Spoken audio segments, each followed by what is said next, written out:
오늘의 주요 뉴스입니다. 미군 3,500명이 중동에 추가 배치되면서 지상전 가능성이 커지고 있습니다. 여기에 친이란 후티 반군까지 참전하면서 호르무즈 해협에 이어 홍해 해상로까지 글로벌 원유 수송로가 동시에 봉쇄될 수 있다는 우려가 나옵니다. 300명이 넘는 승객이 타고 있던 한강 유람선이 좌초되면서 한밤중 대피 소동이 벌어졌습니다. 뉴스에 시작합니다. 김윤수입니다. 협상이냐 지상전이냐? 이란 전쟁이 최대 고비를 맞았습니다. 미 해군과 해병대 병력 3,500명이 중동에 추가 배치됐습니다. 만약 지상전이 벌어진다면 이란의 원유 수출 거점인 하르그 섬을 점령할 거란 관측이 유력하게 거론됩니다. 오늘의 첫 소식 김재혁 기자가 보도합니다. 미 중부사령부는 현지 시각 어제 강습 상륙함 USS 트리폴리 함대가 지난 27일 작전 구역에 도착했다고 공식 발표했습니다. F-35B 스텔스 전투기와 오스프리 수직 이착륙기 등을 탑재한 최신형 상륙함이 일본 오키나와 기지를 출발한 지 약 2주 만에 도착한 겁니다. CNN 등 주요 외신은 트리폴리함의 병력이 이란의 핵심 에너지 수출 거점인 하르그섬 점령 임무에 투입될 가능성이 높다고 분석했습니다. 해병대 2,500명과 해군 1,000명, 총 3,500명으로 구성된 트리폴리 상륙 준비단과 제31 해병 원정대는 지상전에 즉각 투입이 가능한 전력입니다. 중부사령부는 이란이 사우디 내 미군 주둔 공군기지를 공습한 바로 다음 날 트리폴리함 도착 사실을 발표하며 이란을 압박했습니다. 현재 제82 공수사단 2,000여 명과 미국 샌디에이고로 출발한 강습 상륙함, 복서함 전단도 제11 해병 원정대 약 2,500명을 태우고 중동으로 이동 중입니다. 트럼프 대통령이 4월 6일까지 최후 통첩 시한을 연장한 가운데 미군은 공습을 이어가고 있습니다. 중부사령부는 지난 2월 말 에픽 퓨리 작전 개시 이후 지금까지 11,000여 곳에 이란 내 목표물을 타격했고 이란 군함 150척 이상을 파괴했다고 밝혔습니다. 채널A 뉴스 김재혁입니다. 보신 것처럼 미국은 협상을 계속 시도하면서 동시에 지상전 투입 카드를 꺼내 이란을 압박하는 모양새입니다. 미국 국방부가 실제로 이란에서 몇 주간에 걸친 지상작전을 준비하고 있다는 보도까지 나왔습니다. 모든 건 트럼프 대통령 손에 달렸습니다. 최주현 기자입니다. 미 국방부가 이란에 대한 수주간에 걸친 지상작전을 준비 중이라고 워싱턴 포스트가 보도했습니다.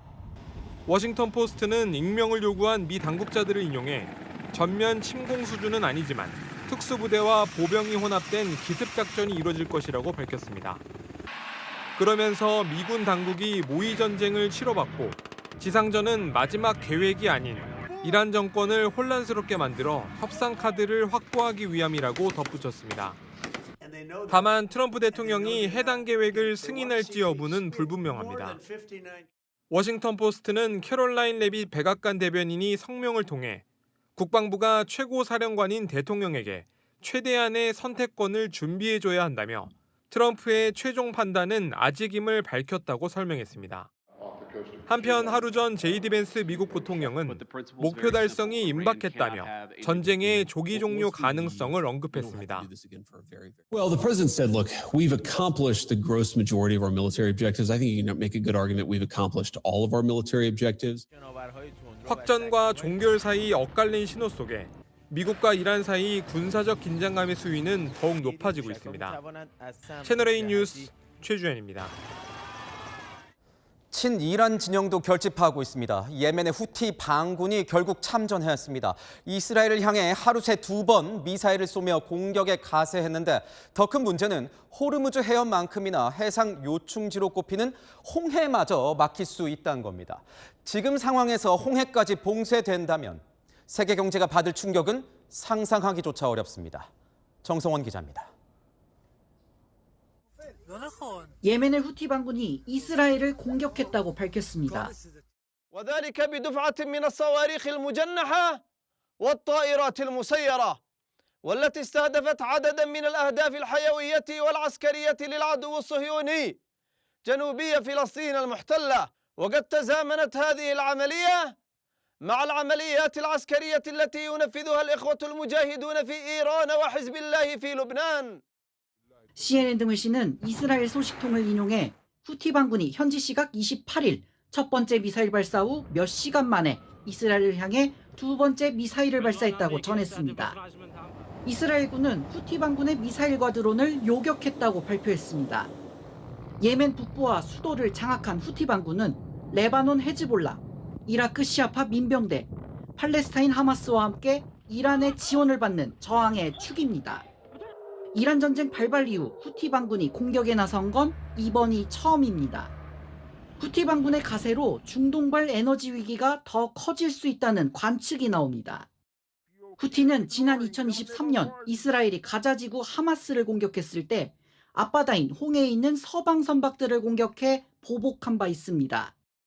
이번에도 후티 반군이 홍해 입구인 바브 엘만데브 해협을 차단해 홍해와 수에즈 운하를 지나지 못하게 막을 수 있다는 겁니다. 바브 엘만데브 해협은 전 세계 해양 교역의 10% 이상이 지나는 길목으로 세계 교역의 차질이 빚어질 수 있습니다. 모하메드 만수르 후티 정보부 차관은 CNN 인터뷰에서 해협 폐쇄는 실현 가능한 선택지라고 밝혔습니다. 채널A 뉴스 정성원입니다. 이런 가운데 이스라엘이 이란에 있는 대학교를 잇따라 폭격했습니다. 과학자와 기술자를 양성하는 이공계 학교들입니다. 이란의 군수 산업을 뿌리부터 고사시키려는 의도로 보입니다. 이에 맞서 이란도 중동 지역에 있는 미국 대학들을 상대로 한 보복을 맹세했습니다. 송정현 기자입니다. 하얀 연기가 피어오르는 건물 내부. 원래 형체를 알아보기 어려울 정도로 무너져 내렸습니다. 현지 시각 어제 이란 수도 테헤란에 있는 이란 과학기술대학교가 공습을 받았습니다. 이스라엘군의 공격으로 추정되는데 이란 중부 이스파한 공대 등도 공격을 받았습니다. 앞서 이스라엘은 이란 군수산업의 핵심 시설 공격을 예고했는데 과학자를 양성하는 과학, 공학 교육기관이 공격을 받은 겁니다. עכשיו אני יכול לומר שבתוך מספר ימים בודדים אנחנו נשלים את תקיפת כלל הרכיבים החיוניים לתעשייה. זה אומר שנשמיד את מרבית יכולות הייצור הצבאיות. 이란 외무부 대변인도 미국과 이스라엘군이 대학과 연구소 등을 공격하고 있다며 과학과 문화유산을 마비시키려 한다고 비난했습니다. 같은 날 레바논 남부에선 이스라엘군 미사일 공격으로 친이란 성향의 언론인 3명이 사망하기도 했습니다. 이란도 이스라엘을 향해 보복을 예고했습니다. 이란 혁명 수비대는 내일까지 미국이 대학 폭격을 규탄하지 않으면 보복할 것이라며 중동 내 미국과 이스라엘 대학들을 합법적 목표물로 간주하겠다고 경고했습니다. 카타르에 있는 미국 조지타운대와 노스웨스턴대가 아랍에미리트에 있는 뉴욕대 등이 공습 목표가 될 수 있다는 관측이 나옵니다. 채널A 뉴스 송정인입니다. 네, 아는 기자 국제부 박자은 기자 나와 있습니다. 자, 후티 반군이 참전을 하면서 새롭게 주목받는 곳이 있다면서요. 네, 바로 홍해의 바브 알만데브 해협입니다. 지도를 보면서 설명드리면요. 호르무즈 해협으로부터 약 2,000km 떨어진 홍해 입구 부근인데요. 사우디아라비아 바로 아래 예멘과 아프리카 대륙 사이를 지나는 해역입니다. 동쪽으로는 아덴만, 북서쪽으로는 홍해를 낀 수송 요충지이죠. 또 하나의 호르무즈 해협이라고 봐도 무방할 것 같습니다. 지도로만 봐도 중요해 보이는데 이곳 어떤 곳입니까? 제가 앞서 홍해 입구에 위치해 있다고 말씀드렸는데요. 원유 최대 수출국인 카타르나 오만에서 대형 유조선이 하루 2~3척씩 지나는 길목입니다. 하지만 호르무즈 해협의 최소폭보다 이곳의 최소폭이 훨씬 좁아서 후티 반군의 공습을 받으면 바로 해상 수송이 막혀버립니다. 이곳에 있는 후티 반군의 전력이 엄청난가 본데요. 이란의 전폭적 지지를 받는 무장 조직이다 보니 말이 필요 없습니다. 미사일과 드론, 기뢰까지 갖고 있고요. 이미 지난 2023년과 24년 바브 알만데브 해협과 아덴만을 지나던 민간 유조선들이 후티 반군 공습으로 불에 타거나 납포되고 선원들을 잃었습니다. 그래서 이번 위협에 대형 해운사가 더 겁먹을 수밖에 없는 거죠. 보니까 바브 알만데브 이 해협도 호르무즈 해협만큼이나 원유 수송의 요충지로 꼽히던데요. 맞습니다. 호르무즈 해협을 지나는 전 세계의 원유 물동량이 약 전 세계의 20%, 이 바브 알만데브 해협은 12% 수준입니다. 유럽으로 향하는 원유 수송의 주요 통로인 셈인데요. 그런데 원유 수송 못지않게 더 중요한 역할이 있습니다. 그게 뭔가요? 바로 전 세계 물동량의 15%가 이 길목을 거쳐갑니다. 쉽게 말해 가전, 의류, 자동차 부품 등 일상에서 쓰는 물품 대부분이 이 해협을 거칩니다. 이 물자들은 홍해를 지나 이집트 수에즈 운하로 향하는데요. 바브 알만데브 해협에서 북서쪽 끝에 위치한 수에즈 운하는 유럽과 아시아를 잇는 핵심 해상 통로입니다. 홍해 입구를 막게 된다면 이 수에즈 운하가 사실상 아예 없는 셈과 마찬가지일 것 같은데요. 그렇습니다. 홍해까지 막아버리면 물류가 오도 가도 못하기 때문인데요. 게다가 호르무즈 해협을 지나던 원유 20%도 현재 막힌 상황이잖아요. 한 중동 전문가는 홍해 봉쇄 시에 세계 경제가 아마겟돈이 될 거라고 전망했습니다. 아마 앞서 2023년 가자지구 전쟁 때도 후티 반군이 홍해 입구를 막았었는데요. 이때 기존 통행량들은 아프리카 최남단 희망봉까지 찍고 우회해 유럽을 가야 했습니다. 그때처럼 민간 선박을 상대로 미사일 공습까지 한다면 제5차 중동 전쟁으로 확전될 수 있다는 게 전문가 분석입니다. 결국 후티 반군의 움직임에 따라서 확전 여부가 갈릴 것 같은데 사우디아라비아 참전 가능성도 거론되기 시작했다면서요. 그렇습니다. 하지만 아직은 지켜봐야 하는 상황입니다. 일단 후티 반군은 이스라엘만 상대로 공습을 시작했습니다. 다만 홍해를 장악하게 되면 동쪽에 위치한 사우디아라비아가 개입할 가능성이 커지게 되겠죠. 원유가 주요 수출 품목인 사우디 입장에선 동서남쪽 해상로가 모두 막히는 상황을 감수하기 어렵기 때문이죠. 전례도 있습니다. 사우디는 지난 2015년부터 7년 동안 후티 반군과 충돌을 이어왔고 휴전한 지 4년 만에 다시 긴장이 고조되는 상황입니다. 후티 반군 동향에 따라 미국 작전의 핵심 전력인 항공모함 전단의 움직임도 제약을 받을 수 있습니다. 네, 지금까지 아는 기자 박자은 기자였습니다. 구윤철 경제부총리, 만약 국제유가가 배럴당 120에서 130달러 선으로 오를 경우 여러 요인을 종합적으로 고려해서 민간까지 차량 오부제를 검토할 수 있다고 했습니다. 치솟는 유가에 서울 지역 휘발유 가격은 현재 리터당 2,000원대 진입을 눈앞에 두고 있습니다. 기름값이 싼 걸로 소문난 주유소엔 차량 행렬이 하루 종일 이어졌습니다. 김세인 기자입니다. 리터당 휘발유 1,700원대인 주유소 앞에 차량들이 100m 넘게 서 있습니다. 조금이라도 더 쌀 때 기름을 넣고자 저렴한 주유소로 몰리는 겁니다.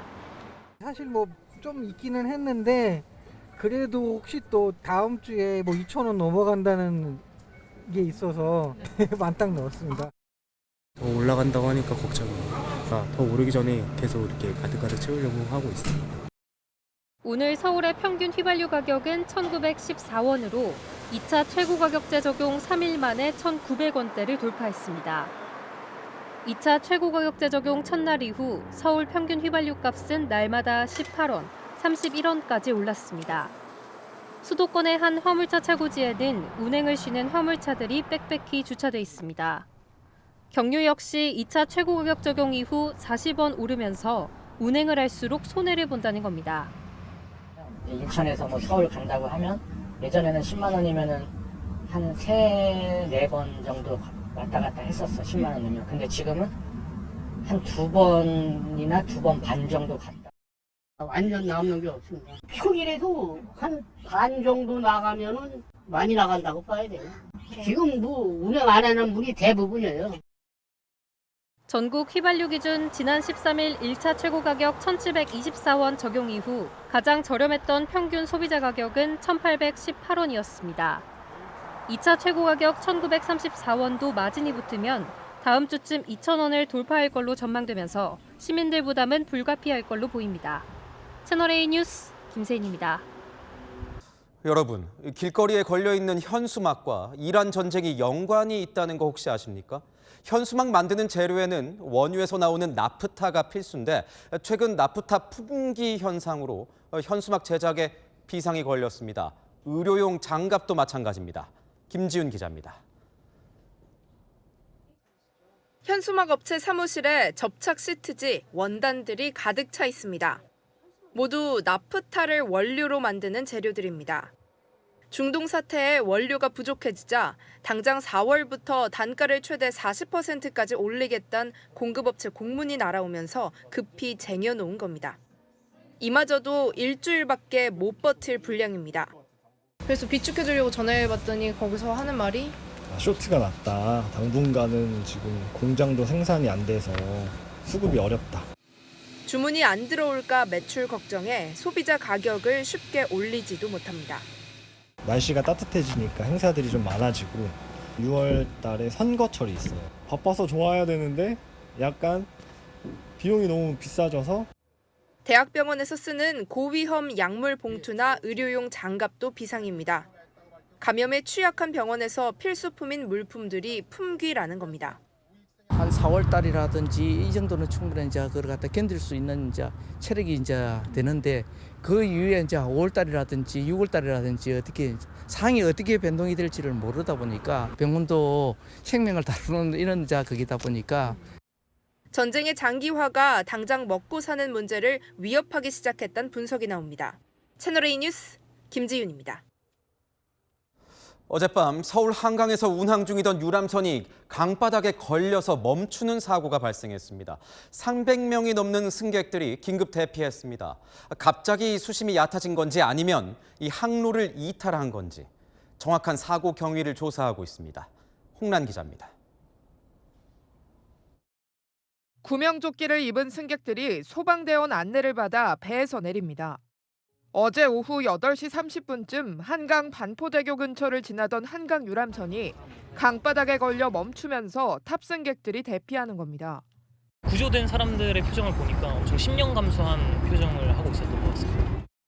사고 1시간 만에 유람선 승객 등 탑승자 359명이 다친 곳 없이 모두 구조됐지만 바닥에 걸린 배를 이동시키려고 하는 과정에서 엔진 주변에 연기가 발생하면서 자칫하면 인명피해로 이어질 수도 있었습니다. 사고 유람선은 어젯밤 여의도로 옮겨졌습니다.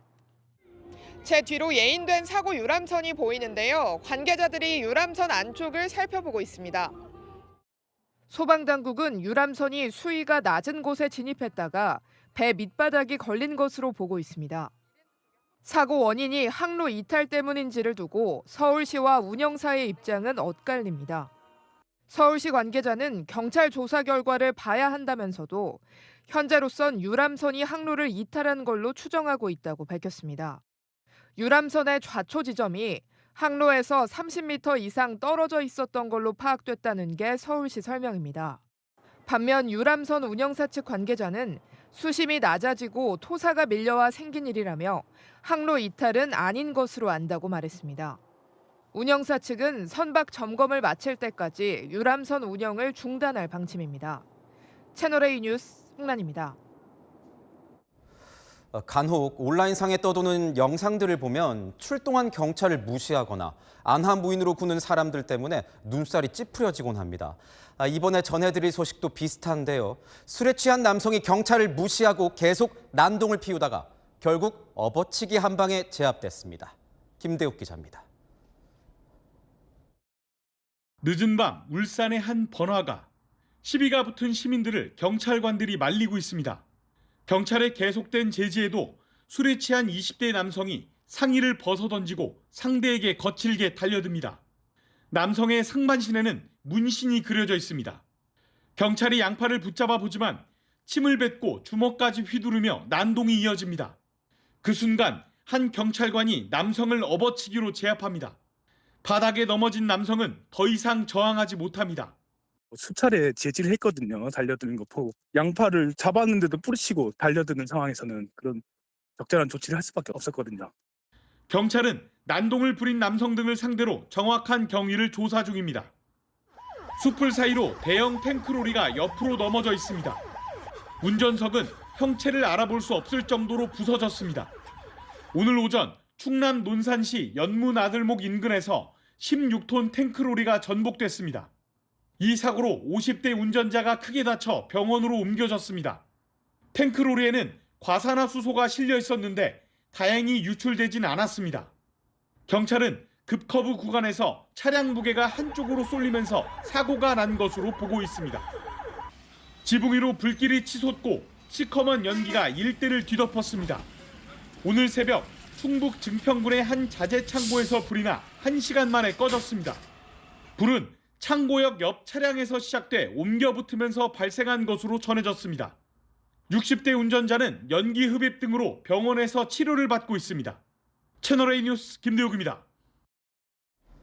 서울의 대표적인 도심 속 공원, 바로 서울숲입니다. 워낙 많은 사람들이 몰리다 보니 각종 안전 문제가 꾸준히 제기돼 왔고, 특히 자전거와 보행자 간 충돌 위험이 적지 않았습니다.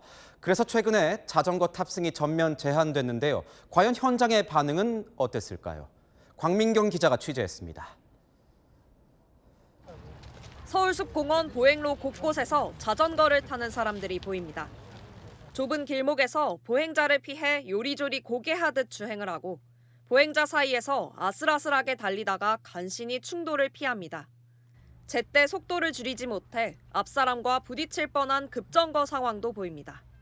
갑자기 따르릉 소리 들리면 그때 깜짝 놀랐는데 자전거가 같이 다니는데 뭐 반사경이나 이런 게 있는 게 아니어가지고 좀 위험하게 느낄 때도 있긴 하죠.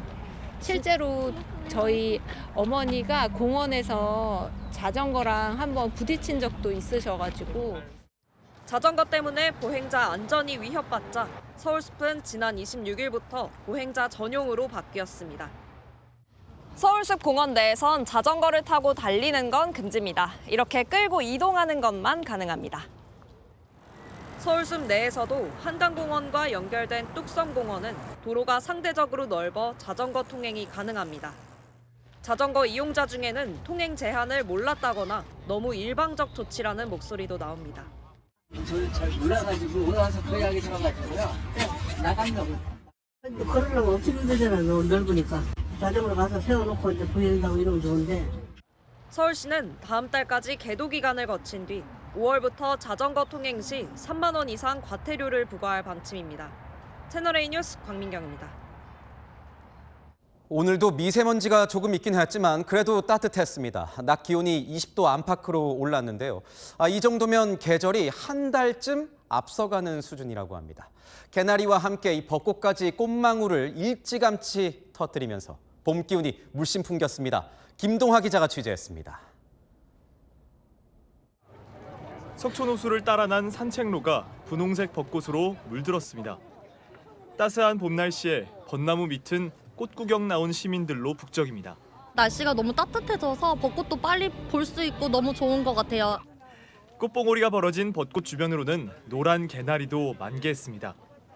개나리를 보러 왔던 시민들은 벚꽃까지 한데 즐길 수 있어 더 즐겁습니다. 벚꽃이 많이 피어 있어서 사실 되게 놀랐어요. 예상치 못했는데 개나리도 보고 벚꽃도 보는 기쁨이 있어서 무척 좋았습니다. 벚꽃과 개나리를 함께 볼 수 있는 건 올해 벚꽃 개화가 예년보다 빨라진 영향이 큽니다. 개나리는 평균 기온이 영상 5도 이상인 날들의 기온을 더해서 128도가 됐을 때, 벚꽃은 150도가 됐을 때 꽃을 피우는데 올 봄은 이상 고온으로 포근한 날이 계속돼 벚꽃의 개화 조건이 빨리 충족된 겁니다. 기상청은 올해 서울 지역 벚꽃 개화가 평소보다 열흘 정도 앞당겨졌다고 밝혔습니다. 요구되는 온도가 틀린데 갑자기 막 20도로 짜다하고 와버리니까 그 충족되는 요건을 5일 차이가 아니라 1, 2일 차이로 그냥 줄어들고. 전문가들은 기후변화로 개화 시기의 변동성이 커졌다며 벚꽃과 개나리, 목련 등의 개화 시기가 겹치는 날들이 더 늘어날 수 있다고 내다봤습니다. 채널A 뉴스 김동아입니다. 민주당이 쌍방울 대북 송금 사건을 수사했던 박상용 검사가 이화영 전 부지사 측에 진술을 회유한 정황이 담겼다면서 녹취록을 하나 공개했습니다. 당시 경기지사였던 이재명 대통령을 주범으로 만들기 위해 진술을 짜맞추려 했다는 주장입니다. 박 검사는 허위 사실이라고 했고 야당은 전형적인 짜깁기 조작이라며 일부가 아닌 전체 내용을 공개하라고 맞받았습니다. 최재현 기자가 보도합니다.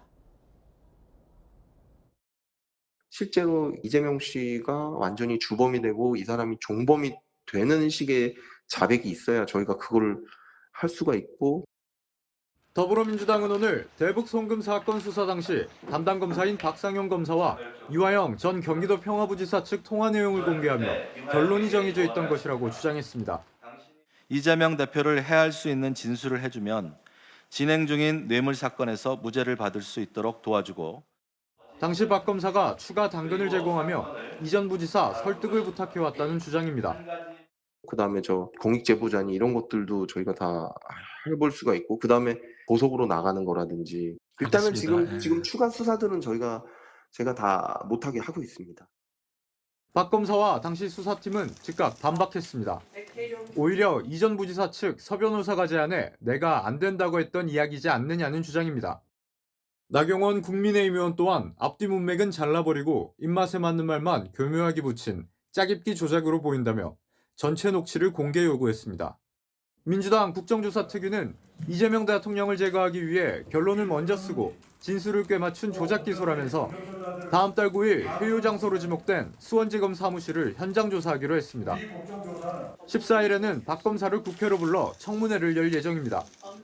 채널A 뉴스 최재원입니다. No kings, 왕은 없다라는 뜻입니다. 미국 전역에서 이란 전쟁에 반대하고 동시에 트럼프 대통령을 규탄하는 이 No Kings 시위가 열렸습니다. 주최 측은 약 800만 명이 참여했다면서 미국 역사상 최대 규모의 시위라고 했습니다. 뉴욕에서 조아라 특파원이 취재했습니다.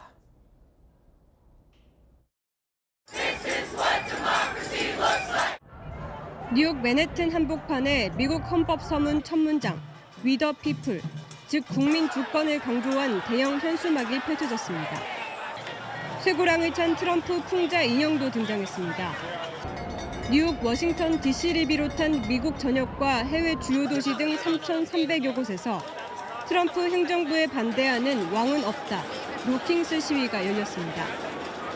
주최 측에 따르면 지난해 6월과 10월에 이어 세 번째로 열린 이번 시위에는 약 800만 명이 참여해 역대 최대 규모를 기록했습니다. 반트럼프 시위 참가자들이 이란 전쟁과 반이민 정책 등에 반대하며 거리로 나와 목소리를 높이고 있습니다. I don't like our involvement, Venezuela, Cuba, now in Iran. It's too much. We need to focus on our own voters in our own country first. Trump has to be stopped. Afraid of Trump? Please. No, they should be more afraid of us. 이민세관 단속국의 단속 과정에서 2명이 숨진 미네소타주는 시위 중심지로 떠올랐습니다. 워싱턴 DC에서는 시위대가 국방장관 등 트럼프 행정부 핵심 인사들이 거주하는 군 기지까지 행진했습니다. 공화당 텃밭인 텍사스에서도 시위대가 경찰과 대치하는 상황이 벌어졌습니다. 재집권 이후 최저인 36% 지지율을 기록한 가운데 열린 이번 시위는 11월 미 중간 선거를 앞두고 트럼프 행정부에 큰 부담이 될 것으로 보입니다. We have to get rid of the entire regime, and in November we are going to do that. 뉴욕에서 채널A 뉴스 조아라입니다. 외국에서 대학 교수가 강의 중에 여학생에게 프로포즈를 했습니다. 여학생뿐만 아니라 동료 학생들까지 분노했는데요. 슬리퍼로 이 교수를 응징했습니다. 배유미 기자입니다. 한 의과대학 강의실. 강단에 있던 50대 교수가 강의를 듣던 19살 여학생을 향해 갑자기 사랑을 고백합니다. Distribute chocolates to the entire batch. I love you. 교수의 말이 끝나자 고백을 받은 여학생이 크게 화를 냅니다. How come you proposed to me? When did I propose? There is a CCTV image. Okay, show me that. 잠시 뒤 강의실을 나온 교수는 학생 여러 명에게 둘러싸여 폭행을 당합니다. 한 여학생은 슬리퍼로 교수를 때리기도 합니다. 논란이 된 교수는 정직 처분을 받았고 성희롱 혐의 등으로 경찰에 조사를 받는 것으로 전해졌습니다. 거센 흙탕물에 잠긴 도로를 대형 버스가 건너갑니다. 얼마 가지 못해 순식간에 옆으로 넘어지며 떠내려갑니다.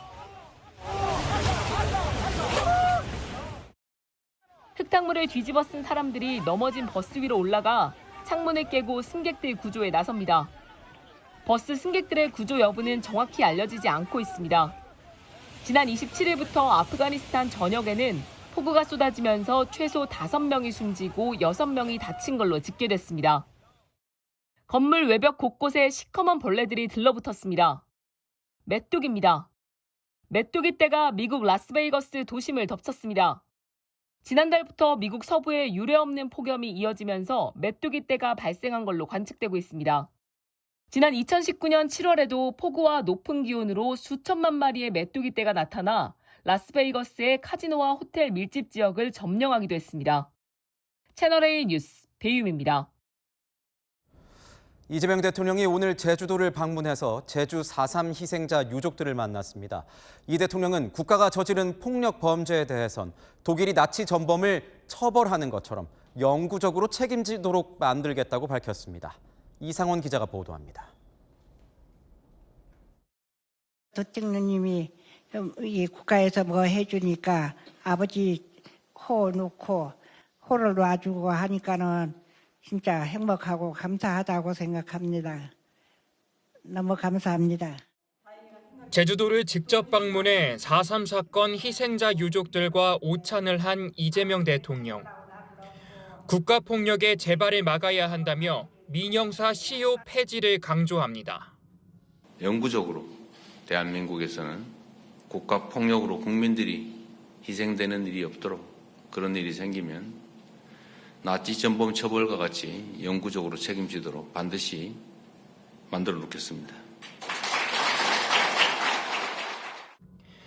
앞서 4.3 평화공원을 찾아 참배할 때도 이 대통령은 이러한 내용을 방명록에 적었습니다.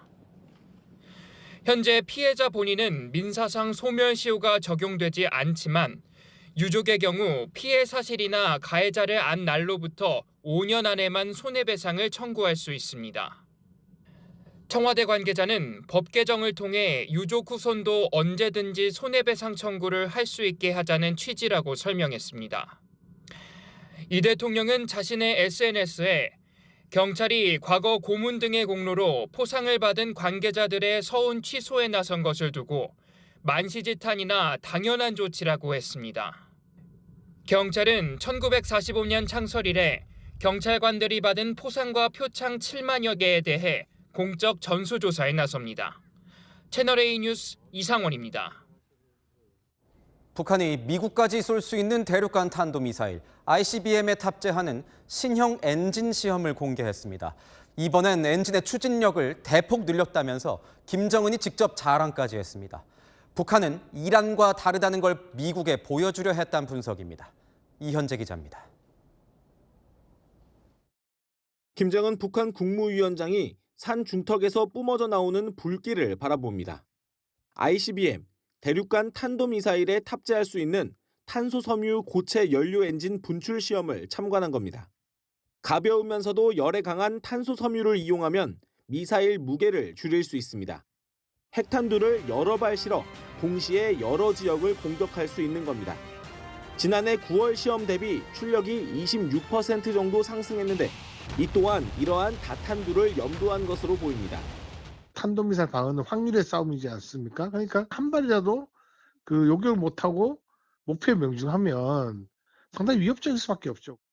미국 본토 타격이 가능한 화성 20형 미사일에 탑재될 가능성이 제기됩니다. 북한을 공격하게 될 그 상대도 결국은 미국이 되겠죠. 건드리지 말라 이런 메시지를 좀 보이려고 했던 게 아닌가. 이외에도 북한은 오늘 김 위원장의 군사 행보를 무더기로 공개했습니다. 김 위원장은 신형 탱크 성능 시험을 참관했고 특수부대원들의 훈련 현장도 찾았습니다. 채널A 뉴스 이현지입니다. 한 달이나 앞서간 날씨에 봄꽃도 재빨리 고개를 내밀었습니다. 오늘 서울은 평년보다 8일 일찍 벚꽃이 폈는데요. 내일은 봄비까지 내리면서 개화를 재촉하겠습니다. 오전에 제주에서 시작된 봄비는 차츰 전국으로 확대되겠고요. 모레 오전 그치겠습니다.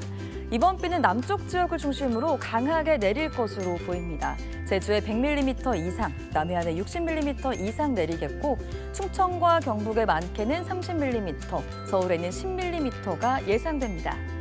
봄비 속에서도 따뜻하겠습니다. 한낮에 20도 안팎, 4월 하순 기온 되겠고요. 아침엔 9도 안팎으로 서늘하겠습니다. 날씨였습니다.